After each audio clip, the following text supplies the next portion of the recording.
அனைவருக்கும் வணக்கம். இன்றைக்கி நம்ம அந்த வீடியோவில் என்ன பார்க்க போகிறோம் அப்படின்னா 23/1/2019 நடப்பு நிகழ்வுகள் பார்க்கலாம். இந்த கொஸ்டினுக்குரிய பிடிஎஃப் லிங்க்கு கீழே டிஸ்கிரிப்ஷனில் கொடுத்துருக்குறேன். ஸோ வேணுங்கிறவங்க டவுன்லோட் பண்ணி எழுதிக்கலாம். ஆன்சர் கீக்கு இந்த வீடியோ வச்சு செக் பண்ணிக்கலாம். இன்றைய நடப்பு நிகழ்வுகள் பார்க்குறதுக்கு முன்னால் நேற்றைய நடப்பு நிகழ்வுகள் ஒரு தடவை ரிவிஷன் பண்ணிடலாம். தமிழக பள்ளி கல்வித்துறை சார்பில் கல்வி தொலைக்காட்சி சேனல் தொடங்கப்பட உள்ளது.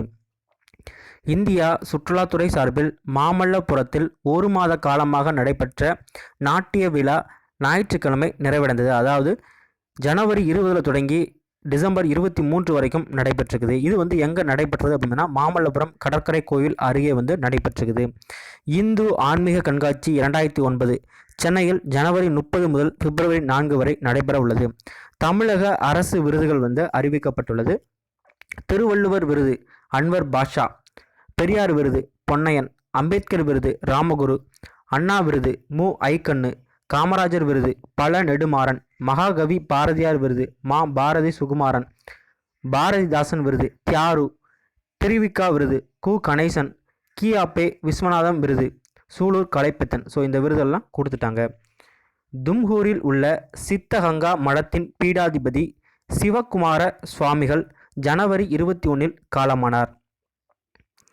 சர்வதேச அளவில் வேகமாக வளரும் பொருளாதார சக்தியாக இந்தியா நீடிக்கும் என்று IMF தெரிவித்துள்ளது. 2019 பொருளாதார வளர்ச்சி 7.5% இருக்கும் என்றும் 2020 பொருளாதார வளர்ச்சி 7.7% இருக்கும் என்றும் கணித்துள்ளது. மாண்டிசோரி கல்வியை அடிப்படையாக கொண்ட LKG UKG வகுப்புகளை சென்னை எழும்பூர் மாநில மாதிரி பெண்கள் மேல்நிலைப்பள்ளியில் முதல்வர் பழனிசாமி தொடங்கி வைத்தார். வெளிநாடு வாழ் இந்தியர்கள் தின மாநாடு உத்தரப்பிரதேச மாநிலம் வாரணாசியில் நடைபெறுகிறது. ICC டெஸ்ட் தரவரிசை அணிகள் பட்டியலில் இந்தியா முதலிடத்தில் உள்ளது. பேட்ஸ்மேன் தரவரிசை பட்டியலில் விராட் கோலி முதலிடத்தில் உள்ளார்.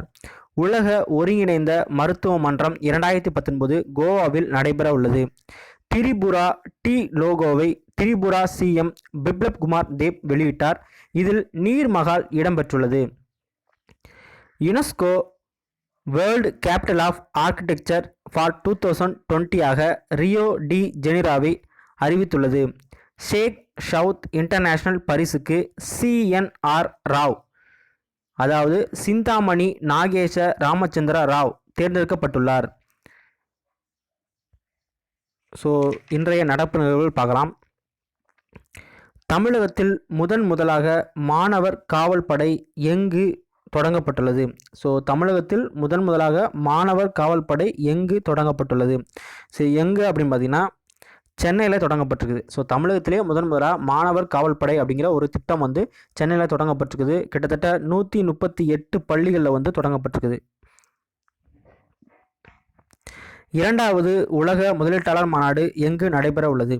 ஸோ 2வது உலக முதலீட்டாளர் மாநாடு எங்கு நடைபெற உள்ளது அப்படின்னு பார்த்தீங்கன்னா சென்னை. ஸோ சென்னையில் நந்தம்பாக்கம் வர்த்தக மையத்தில் ஜனவரி 23, அதாவது இன்று தொடங்குகிறது இந்த உலக முதலீட்டாளர் மாநாடு அப்படின்னு சொல்லலாம். 2வது உலக முதலீட்டாளர் மாநாடு அப்படின்னு சொல்லலாம். மாநாட்டின் தொடக்க நிகழ்ச்சியில் தமிழ்நாடு வானூர்தி மற்றும் தொழில் பாதுகாப்பு கொள்கை 2019 மத்திய பாதுகாப்புத்துறை அமைச்சராக இருக்கிற நிர்மலா சீதாராமன் வெளியிடுறாங்க. முத்ரா வங்கி திட்டம் எப்போது தொடங்கப்பட்டது? ஸோ முத்ரா வங்கி திட்டம் எப்போது தொடங்கப்பட்டது அப்படின்னு பார்த்தீங்கன்னா 2015 தொடங்கப்பட்ட ஒரு திட்டம் தான் இந்த முத்ரா வங்கி திட்டம் அப்படிங்கிறது.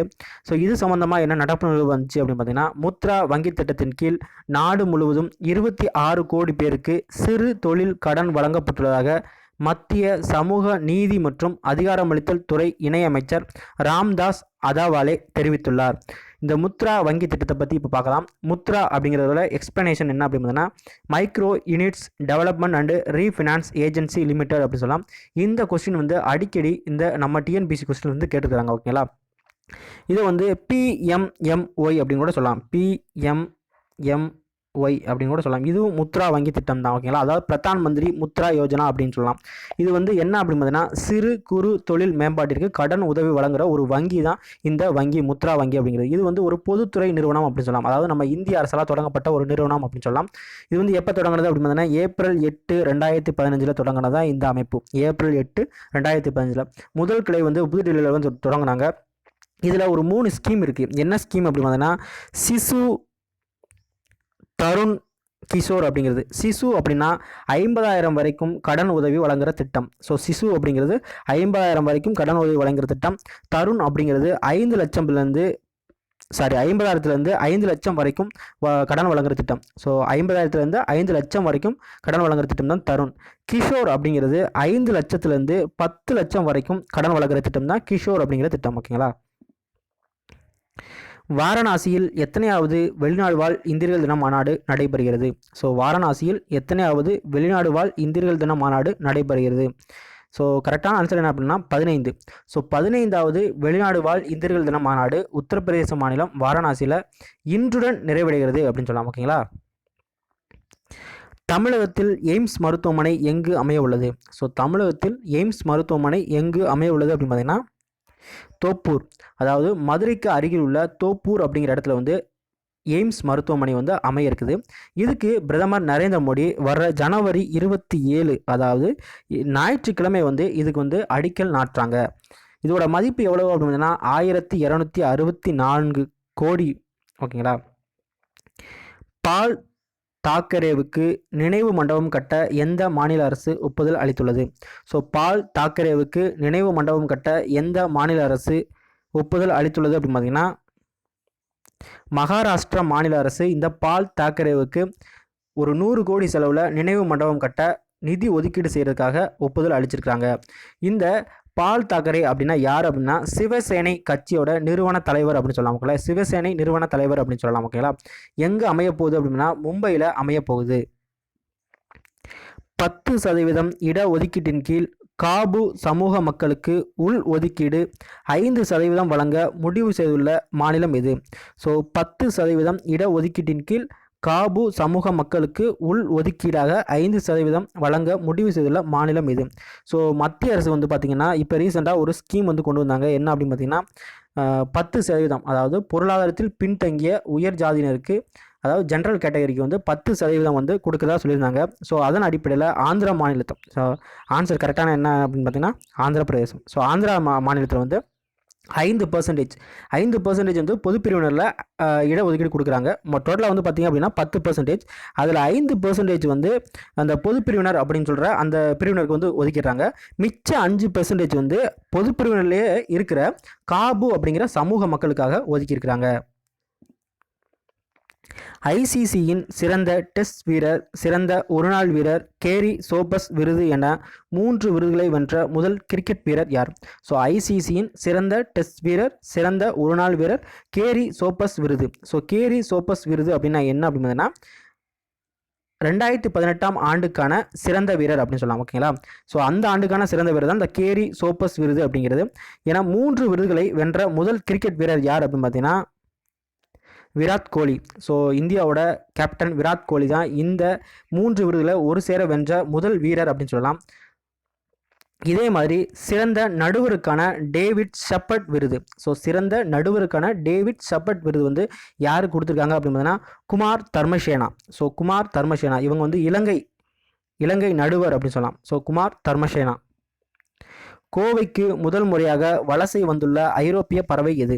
ஸோ கோவைக்கு முதல் முறையாக வலசை வந்துள்ள ஐரோப்பிய பறவை எது அப்படின்னு பார்த்தீங்கன்னா செங்கால் நாரை. ஸோ செங்கால் நாரை அப்படிங்கிறது தான் இந்த கோவைக்கு முதல் முறையாக ஐரோப்பிய நாட்டிலேருந்து வலசை வந்திருக்கிற ஒரு பறவை அப்படின்னு சொல்லலாம். செங்கால் நாரை மட்டும் வரல, கருங்கால் செங்கால் 2 நாரைகளும் வந்து வந்திருக்குது. ஓகேங்களா. 2 ஒரே இனத்தை சேர்ந்தது தான். கோவைக்கு வந்து பார்த்திங்க அப்படின்னா ஆனைக்கட்டி சேக்கான் பறவைகள் ஆராய்ச்சி மையம். ஸோ ஆனைக்கட்டி சேக்கான் பறவைகள் ஆராய்ச்சி மையம் வந்து ஒரு கணக்கெடுப்பு நடத்தினாங்க. அதாவது கோவைக்கு எந்த பறவைகள்லாம் வலசை வந்திருக்குது அப்படின்னு சொல்லிட்டு அதில் ஐரோப்பிய நாட்டிலேருந்து முதல் முறையாக இந்த கருங்கால் செங்கால் நாரைகள் வந்து வந்திருக்குதா சொல்லியிருக்கிறாங்க. தமிழகத்தில் முதல் முறையாக பிளாஸ்டிக் மறுசுழற்சி இயந்திரம் எங்கு நிறுவப்பட்டுள்ளது? ஸோ தமிழகத்தில் முதல் முறையாக பிளாஸ்டிக் மறுசுழற்சி இயந்திரம் எங்கு நிறுவப்பட்டுள்ளது அப்படின்னு பார்த்தீங்கன்னா சேலம். ஸோ சேலத்தில் பஸ் ஸ்டாண்டில் இந்த பிளாஸ்டிக் மறுசுழற்சி இயந்திரம் வந்து நிறுவப்பட்டிருக்குது. ஸோ தமிழகத்திலே இதுதான் முதல் முறை அப்படின்னு சொல்லியிருக்காங்க. நம்ம தமிழ்நாட்டில் வந்து பார்த்திங்க அப்படின்னா ஜனவரி 1 முதல் பிளாஸ்டிக் தடை வந்து அமலுக்கு வந்துச்சு. ஸோ இதை காரணம் காட்டி பிளாஸ்டிக் மறுசுழற்சிக்காக இந்த இயந்திரம் வந்து ஒரு பொது இடத்துல பஸ் ஸ்டாண்டில் வந்து கொண்டு வந்திருக்கிறாங்க இந்த சேலம் மாவட்டம். கலாம் சாட் செயற்கைக்கோளின் எடை எவ்வளவு? ஸோ கலாம் சாட் செயற்கைக்கோளின் எடை எவ்வளவு அப்படின்னு பார்த்தீங்கன்னா 34 கிராம். ஸோ 34 கிராம் உலகின் எடை குறைந்த ஒரு செயற்கைக்கோள் தான் இந்த கலாம் சாட் அப்படிங்கிறது. நம்ம தமிழக மாணவர்கள் தயாரித்த ஒரு செயற்கைக்கோள் அப்படின்னு சொல்லலாம்.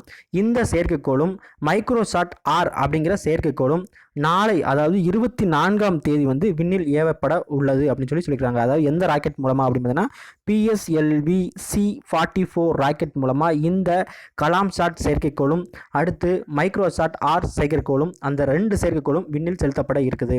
இந்த மைக்ரோசாட் ஆர் அப்படிங்கிற செயற்கைக்கோள் வந்து எது சம்பந்தமான செயற்கைக்கோள் அப்படின்னா புவி ஆய்வு மற்றும் கண்காணிப்பு செயற்கைக்கோள் அப்படின்னு சொல்லலாம். அதாவது நாட்டின் எல்லைப்பகுதியிலே கண்காணிப்பு தான் இதோட முக்கிய பணி அப்படின்னு சொல்லலாம். இந்த மைக்ரோசாட் ஆர் அப்படிங்கிற செயற்கைக்கோள் வந்து எத்தனை கிலோ எடை கொண்டது அப்படின்னா 690 கிலோ எடை கொண்டது. 690 கிலோ எடை கொண்டது. ஓகேங்களா. AKLF-இல் உமன்ஸ் வாய்ஸ் அவார்ட் யாருக்கு வழங்கப்பட்டது? ஸோ AKLF-இல் உமன்ஸ் வாய்ஸ் அவார்ட் யாருக்கு வழங்கப்பட்டது அப்படின்னு பார்த்தீங்கன்னா ரஞ்சனி முரளி. ஸோ ரஞ்சனி முரளிக்கு தான் இந்த AKLF-ல உமன்ஸ் வாய்ஸ் அவார்டு வந்து வழங்கப்பட்டிருக்குது. AKLF அப்படின்னா என்ன அப்படின்னு பார்த்தீங்கன்னா Apeejay Kolkata literary festival. So Apeejay Kolkata literary festival இந்த விழாவில் தான் இந்த உமன்ஸ் வாய்ஸ் அவார்டு வந்து கொடுத்துருக்காங்க ரஞ்சனி முரளிக்கு. இவங்க வந்து ஒரு US பேஸ்டு பொயட் அப்படின்னு சொல்லலாம். ஓகேங்களா. இதுக்கு வந்து 1 lakh ப்ரைஸ் வந்து கொடுக்குறாங்க. 1 lakh கேஷ் ப்ரைஸ் வந்து கொடுக்குறாங்க. எந்த நாடு இந்திய ரூபாய் நோட்டுகள் 200, 500, 2000 பயன்படுத்த தடை விதித்துள்ளது? ஸோ எந்த நாடு இந்திய ரூபாய் நோட்டுகள் 200, 500, 2000 பயன்படுத்த தடை விதித்துள்ளது அப்படின்னு பார்த்தீங்கன்னா நேபாளம். ஸோ நேபாளம் நாட்டில் வந்து 100 ரூபாய்க்கு மேலே உள்ள ரூபாய் நோட்டுகள் வந்து பயன்படுத்தக்கூடாது. அதாவது இந்திய கரன்சி வந்து பயன்படுத்தக்கூடாது அப்படின்னு சொல்லி தடை வச்சுருக்கிறாங்க. அதாவது 2000, 500, 200 இந்த ரூபாய் நோட்டுகள் வந்து அந்த நாட்டில் பயன்படுத்த தடை வச்சுருக்கிறாங்க.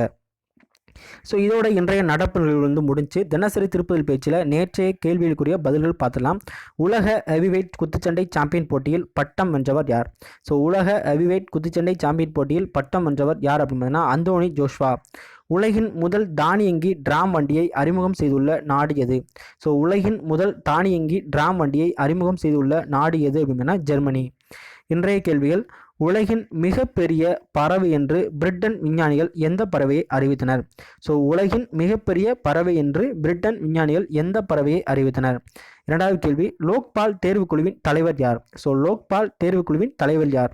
இந்த 2 கேள்விகளுக்கும் பதில் தெரிஞ்சு அப்படின்னா கமெண்ட் பண்ணுங்கள். தெரியலாலும் பரவாயில்ல, சர்ச் பண்ணி கமெண்ட் பண்ணுங்கள். ஸோ ஃபஸ்ட்டு ஒரு இதில் வந்து மிஸ்டேக் இருக்கும். என்ன அப்படின்னா டைப்பிங் மிஸ்டேக் என்ன அப்படின்னா எக்ஸ்ட்ராவாக வந்து வந்திருக்கு. So sorry. தேங்க்யூ.